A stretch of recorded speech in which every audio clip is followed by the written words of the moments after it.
ಆ ಪ್ರೋಟೀನ್ ಅತಿಯಾಗಿ ಸೇರಿದ್ರೆ ಒಂದು ಮಸಲೆಲ್ಲ ಬಿಲ್ಡ್ ಆಗ್ತದೆ, ನೀನು ಪೈಲ್ವಾನ್ ಆಗ್ಬೋದು, ಮಿಸ್ಟರ್ ಕರ್ನಾಟಕ ಎಲ್ಲ ಆಗ್ಬೋದು. ಆದರೆ ಅದರ ಒಟ್ಟಿಗೆ ಕಿಡ್ನಿ ಮೇಲೆ ತುಂಬಾ ಲೋಡ್ ಆಗ್ತದೆ.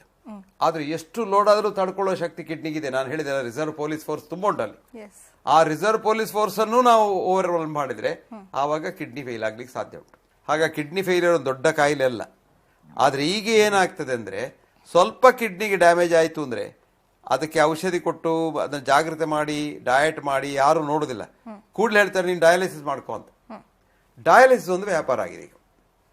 ಡಯಾಲಿಸಿಸ್ ಒಂದು ಒಂದು ಒಂದು ಕಾಯಿಲೆಗೆ ಮದ್ದಲ್ಲ, ಕಾಯಿಲೆಗೆ ಒಂದು ಸಮಯ ದೂಡುದು ಅಷ್ಟೇ.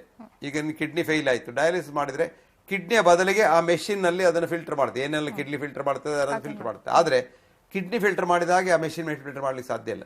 ಹಾಗಾಗಿ ಅದರಿಂದ ಕೂಡ ಬೇರೆ ಪ್ರಾಬ್ಲಮ್ಸ್ ಎಲ್ಲ ಬರ್ತದೆ. ಡಯಾಲಿಸಿಸ್ ತುಂಬಾ ಪ್ರಾಬ್ಲಮ್ಸ್ ಉಂಟು. ಅದರ ವಿಷಯ ನಾವು ಹೋಗೋದು ಬೇಡ. ಓಕೆ ಡಾಕ್ಟರ್, ಕೊನೆಯದಾಗಿ ಈ ಒಂದು ಕಿಡ್ನಿಯ ಆರೋಗ್ಯವನ್ನ ಯಾವ ರೀತಿ ನಾವು ಕಾಪಾಡಿಕೊಳ್ಬೇಕು ಅಂತ ನಮ್ಮ ವೀಕ್ಷಕರಿಗೆ ನೀವೇನು ಟಿಪ್ಸ್ ಕೊಡ್ತೀವಿ?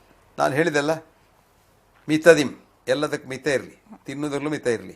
ಮತ್ತೆ ಈ ಮಾಂಸ ಇದನ್ನು ತಿನ್ನುವುದಕ್ಕೆ ಸ್ವಲ್ಪ ಮಿತ ಇಟ್ಕೊಳ್ಳಿ. ಯಾವಾಗಲಾದ್ರೂ ಒಂದು ವಾರಕ್ಕೊಂದ್ಸಲ ಯಾವಾಗಲೂ ಬೆಳಿಗ್ಗೆ ಮಧ್ಯಾಹ್ನ ಸಂಜೆ ತಿಂದರೆ ಅದು ಡೋಸ್ ಓವರ್ಲೋಡ್ ಆಗ್ತದೆ.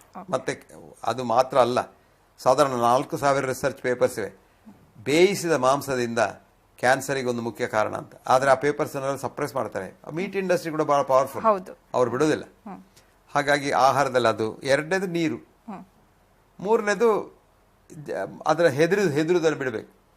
ಇಷ್ಟೇ ಸರ್.